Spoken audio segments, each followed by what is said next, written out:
Yeah, di ba bright man kag English ya. Oh. Patulo ko babe. Naamon gud ko assignment. Oh. Sa assignment nimo?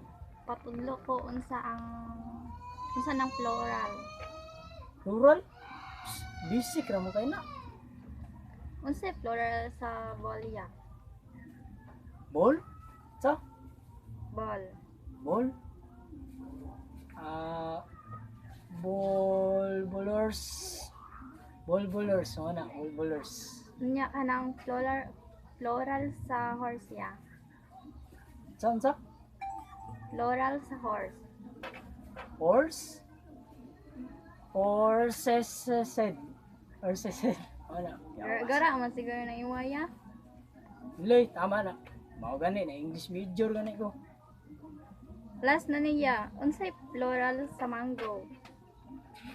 Sa? Unsay plural sa mango? Mango. Mango go sauces. Mango go sis. Sis. Tulo na siya ka sis.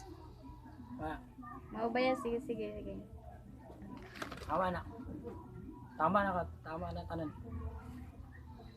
Nailain? Na ya. Okay.